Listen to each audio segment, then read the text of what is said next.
Bloomberg Audio Studios. Podcasts, radio, news. This is the Bloomberg Daybreak Asia podcast. I'm Doug Krisner. You can join Brian Curtis and myself for the stories making news and moving markets in the APAC region. You can subscribe to the show anywhere you get your podcast and always on Bloomberg Radio, the Bloomberg Terminal, and the Bloomberg Business app. Joining us now in our studios is Jill Disis, Bloomberg's China Eco-gov Editor, to take a look at this and to give us some perspective. It seems like U.S.-China relations have improved just a tad, although I don't think they're breaking out the champagne, Jill. What might we expect from some of these meetings this week?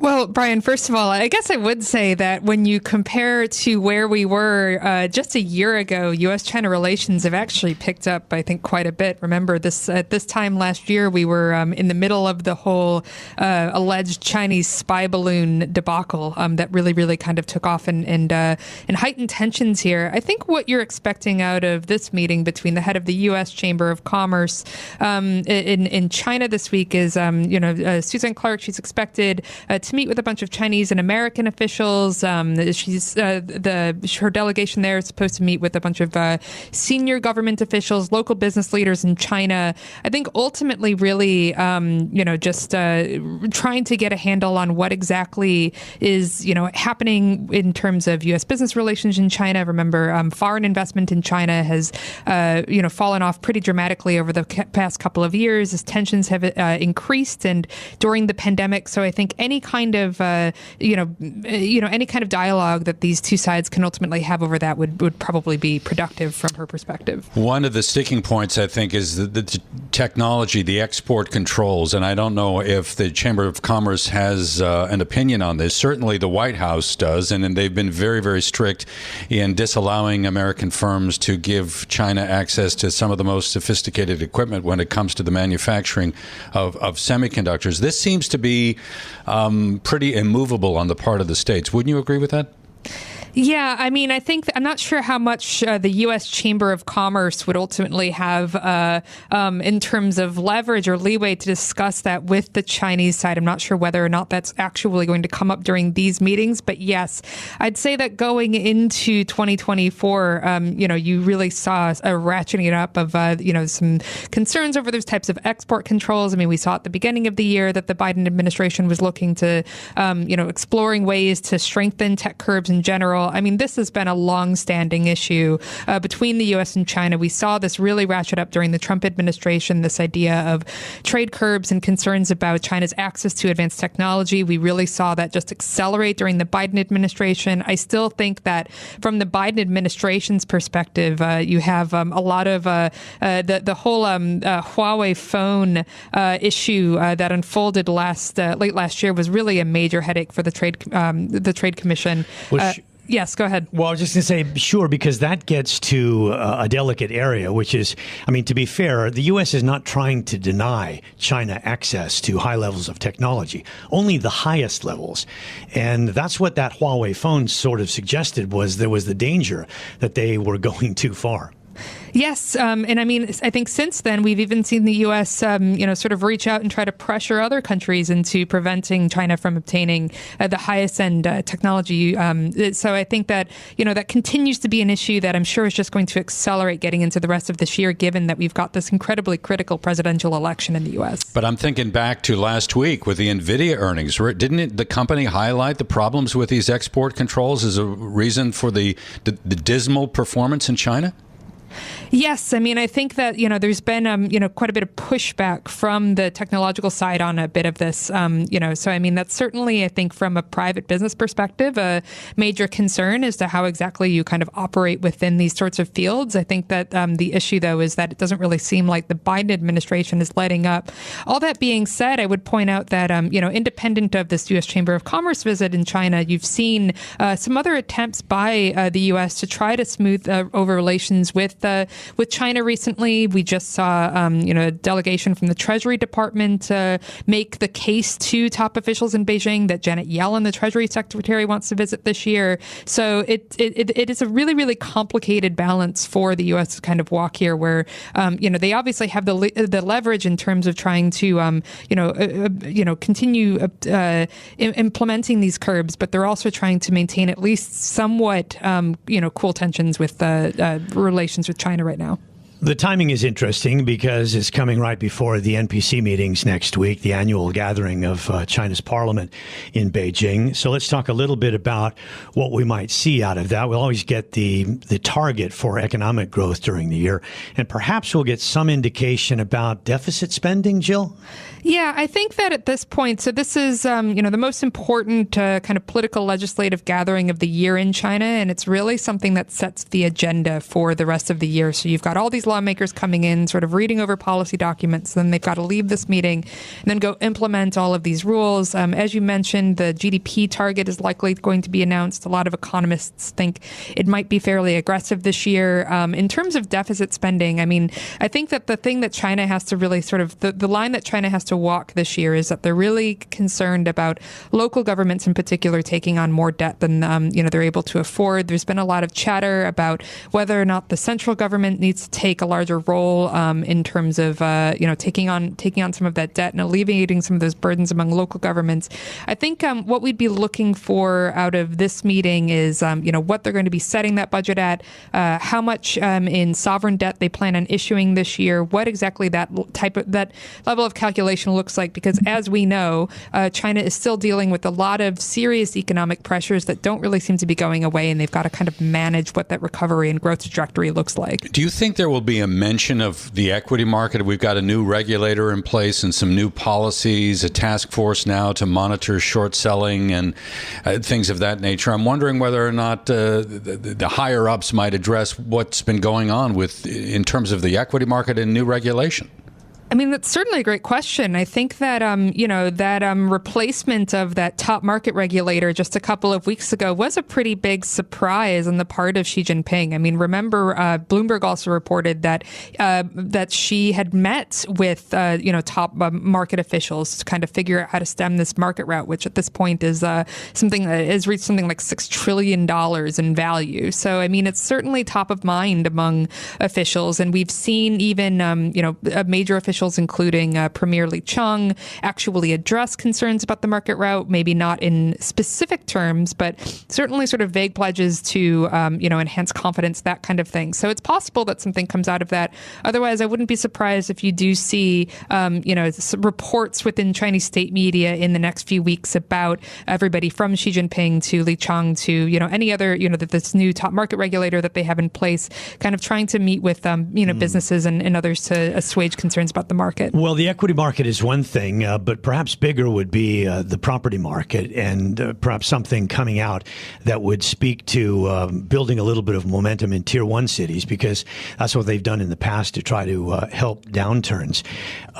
Is there anything that's kind of legendary in the making that's coming to rescue the property market? I mean, that's a very big question. I think that at this point, what we just saw happen in China was that some of the banks were lowering their loan prime rates, specifically in terms of their reference rates for mortgages, trying to facilitate a little bit more borrowing during a really important quarter. We'll see if that leads to anything more soon. Jill, thanks very much. Jill Disis, Bloomberg's China Eco-gov Editor.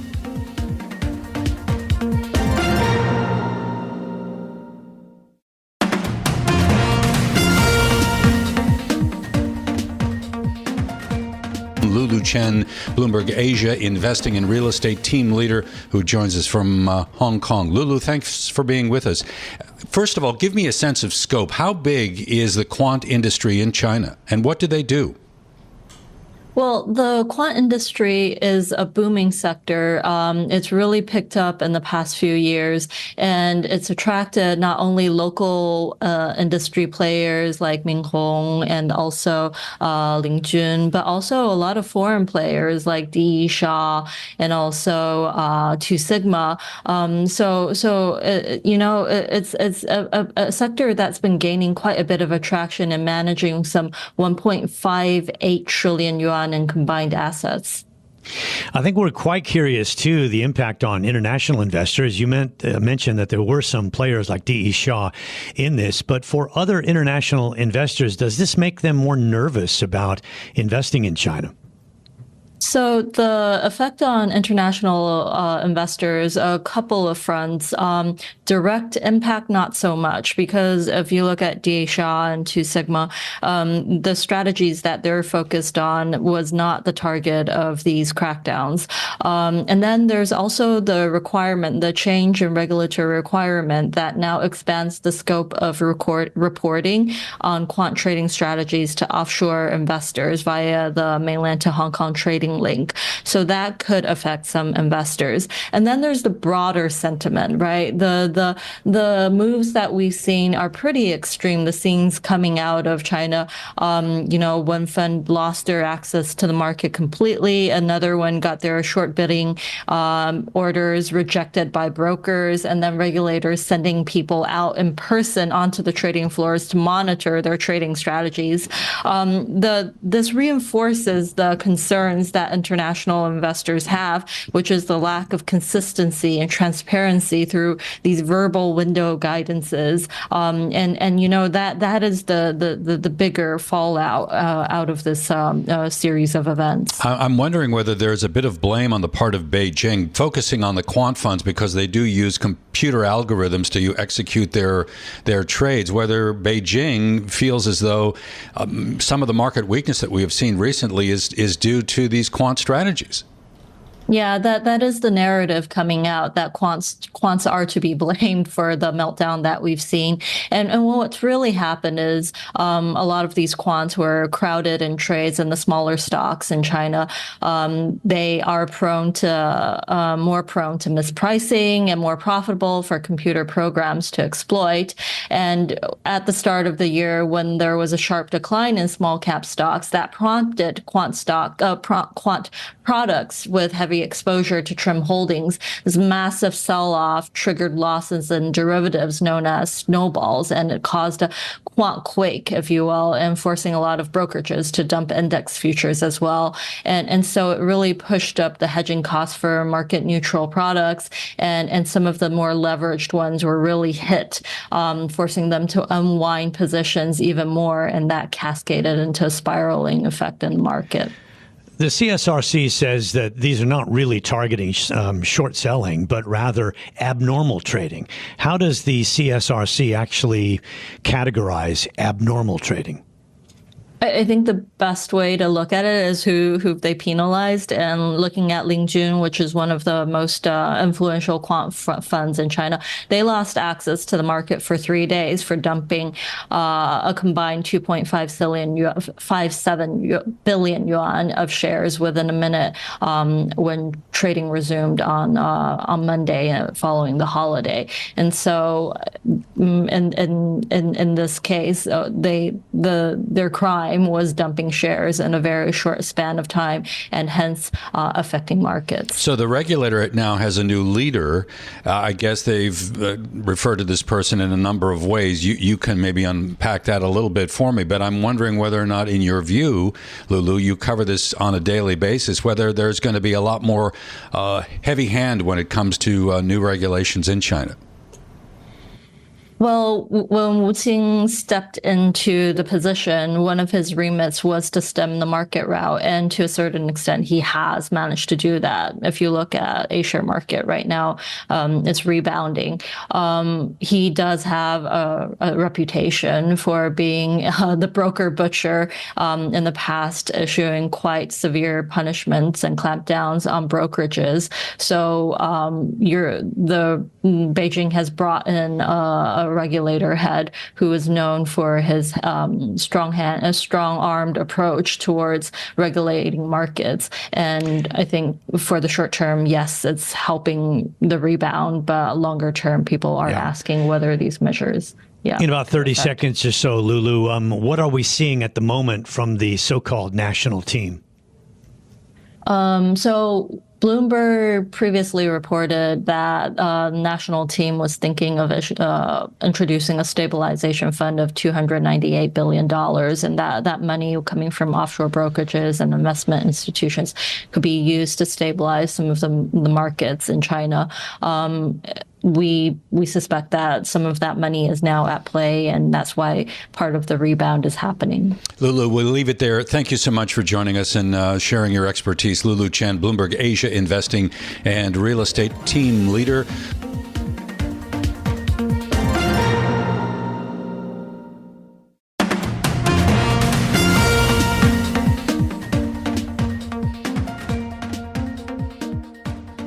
Cole Smead is joining us here in our studios, the CEO and portfolio manager at Smead Capital Management. Cole, great to have you with us. We've just been chatting a little bit about the conditions in the marketplace. For a value shop like yours, you and your dad are legendary for pushing value companies. What's the environment like at the moment? Well, use Buffett's letter that came out on Saturday morning. I think that's a pretty good picture. Buffett's overwhelming picture was, we find no opportunities, and the stock market's a casino. Those are the excerpts out of his letter that I thought a lot about. Now, he's saying in the $10 billion plus investment arena that Berkshire has to deal with, which is not true for all investors, admittedly. Exactly. But let's call a spade a spade. The most exciting companies in America today are the kind of companies that you could place $10 billion into because they're $1 trillion, $2 trillion market caps. So I think it's really interesting. Here's the greatest investor of all time saying, we often have financial problems from time to time. Berkshire will stand there ready to make investments when those arise. And yet you'd go to most U.S. equity investors and they think this is just peachy keen. This is awesome. Who cares? These are the same investors that thought inflation was never going to be a real issue. They think inflation will never be an issue in the future. And they also thought the Fed would have to begin cutting rates pretty fast this year, starting in March, and now we sit in, roughly March, and it's not looking like till probably July or possibly later. And so I just say that because the environment is very poor for taking equity risks in the United States, and to just kind of give, I'm not saying it's bad everywhere. That's not the point of this. What's going on in the United States reminds us of, what happens about every decade in certain markets around the world. So, for example, in 2010, it was Chinese companies that were just greatly overpriced. Go look at the banks and all the companies that comprise that. They're nowhere near where they were.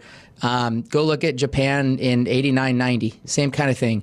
Oil stocks in 1980. Sure. But Buffett himself found value in Japan with those. I started off as you were just coming up the stairs. Correct. Talking about those trading houses in Japan. So there are opportunities out there. Well, yeah, no, there's no question about that. But, Buffett he's a born and raised kid in Omaha. His preference, like he said in the letter, was U.S. companies. You don't have to be like Warren Buffett, is how I look at it. So to your point, I think, we talk about the monkey throwing darts to pick stocks. I think the monkey can walk into a room with every non-U.S. indice on the board and throw a dart and hit a stock market or stock exchange or indice abroad that will beat the S&P 500. We think the outcomes in the S&P will probably be 0% returns over a decade, which that's not counting inflation. And so you just think about the likelihood of success. If that's your hurdle rate, it's very attractive for non-U.S. investors. Now, the one other thing I'll add is I think it's interesting to see more American-style business practices showing up. So use what's gone on in the Japanese trading companies that Buffett's involved in. They've been buying back stock. That's historically not a Japanese thing. That's an American thing. Look at UniCredit in Europe. They're buying back a lot of stock. So I think it's really interesting to watch these cheap prices run into very shareholder-friendly things, and really good money could be made, as been seen with those Japanese trading houses. So what if that dart lands on China? Well, it's funny. I don't think there are a lot of people who are laughing in China. Well, they're not laughing there because they're having to deal with their own economic problems that they created. I mean, this is an all-volunteer army. Don't forget that. So here's a picture of pricing, though. So I hopped the taxi in here. It was $30. That's one of the cheapest taxis I'll hop in any American city, in any major city in the world. And so what I think a lot about is the activity, the cost of activity in places like China are just very different than they were 5 or 10 years ago relative to the rest of the world. China's a time game. It will take time to heal their credit markets and their property markets, but they're not starting from a point where people are overpaying for assets like they did not too long ago, a decade ago. You see, I knew that this environment wouldn't be that pleasing to you, but actually in the United States, there are a lot of companies either in the Russell 2000 or in industrials or in the financial sector that are not expensive. I mean, obviously over the past 18 months, we've been dominated by Magnificent Seven and their ilk. Doesn't it actually give you plenty of opportunities there to find companies? On the U.S. side of our portfolios, we really need, I'll call it a minimum of $5 billion. And I even think that's probably from a market cap perspective. And I think that's probably on the lowest threshold we could take, to be downright honest. And even that, you're now in a mid-cap space. So to your point, again, the idea is not that all U.S. stocks are stupid. Okay, that's not the overarching idea. It's the composition of the S&P 500, which, as we all could note, it's very don't concentrated. Buy the index. Don't buy the index. It's a non-index game. But I don't think people understand how concentrated it is. We know the Magnificent Seven, but let me just throw out some numbers to you. If you reconstituted what's in communication services today and in consumer discretionary that used to be in technology, the tech bubble peaked with 28% in technology. We're at 45 if we build up the old tech, and it's growing. Okay. So again, it's crazy when I tell people this reminds me of Japan in '89. Why? Well, because what are non-U.S. companies doing? They're adopting American-style business practices and capital allocation, just like all the American companies wanted to get super lean and be a lot more like the Japanese companies in the early 1990s. This is a game that ends in misery, and I think that's why Buffett, to go back to the original point, Buffett is playing this game of when people start acting more sane, I'll be a buyer. Until then, I'm just going to sit here, buy my time, collect my 5% in short-term T-bills, which is the best rate he's got on his cash really going back for 20 years or more. Maybe he's waiting for peak insanity. And I don't know that we're there yet. And to go back to the bursting of the tech bubble, one of the things that's very different about that environment versus where we are today, the Fed was in a very tight situation and was unable to tighten until March of 2000. Right now, we're eagerly anticipating rate cuts. And many people are saying that could potentially provide the next leg up. You don't agree with that? Well, so, if you use the late 1990s, we had the Asian contagion in 98. So what did the Fed do? The Fed alleviated pressure, reduced rates because of that situation. The bigger problem happened with long-term capital because the banks had their own capital at that hedge fund. And that's when the aggressive cutting happened. There were 3 consecutive 25 basis point cuts as a result of the implosion of long-term capital. But going into Y2K, they were terrified of problems in the system. And even though you could have made the argument that rates needed to be much higher, the Fed wasn't willing to do it because of the fear over a Y2K problem. Well, correct. And you got to remember, Greenspan was a stockbroker. Greenspan was more often willing to lean into problems. And I know we talk about the Greenspan put, but you have to understand the modern U.S. Federal Reserve Bank is architected ultimately by Ben Bernanke. His 04 speech, The Great Moderation, is considered the novel piece to lead the future of the central bank. And the doctrine is you don't lean into problems. You clean them up after they're done. The only problem is for us as investors individually, the Fed's not going to say, great, I'm going to clean you guys up and I'm going to recapitalize your lives because you did stupid things as individual investors. No. They clean up the system, but the dead bodies still go to the morgue. That's the problem. I'm curious whether you agree with David Einhorn that passive is kind of killing you value guys. You know what? The secret to life is weak competition. I don't agree with Einhorn whatsoever because sitting there bemoaning that gives you great prices for the things that others aren't interested in. That is your opportunity. And when he's done a couple interviews and I think your colleague Shanali's done a wonderful job in one of those interviews kind of fleshing some of that out. I don't agree with that. No one's going to cry for a billionaire buying value stocks. See, I wouldn't either. I thought you might be going there because you talked about how the concentration of the market was so much in the big tech, 45%, I think you said. And so that people who commit money passively, money's going to go to them, even though they don't want it to. Well, correct. It's not going to go to you, and you want it to go to you and your company. Except that you got to remember, dogs chase cars and people chase stocks. Yeah. And so the problem with that is when they start selling, it's going to come right out of the leverage points that it's did. We got to go, Cole. We've already gone over. Cole Smead, CEO and portfolio manager, Smead Capital Management. This is Bloomberg. This has been the Bloomberg Daybreak Asia podcast, bringing you the stories making news and moving markets in the Asia Pacific. Visit the Bloomberg podcast channel on YouTube to get more episodes of this and other shows from Bloomberg. Subscribe to the podcast on Apple, Spotify, or anywhere else you listen, and always on Bloomberg Radio, the Bloomberg Terminal, and the Bloomberg Business app.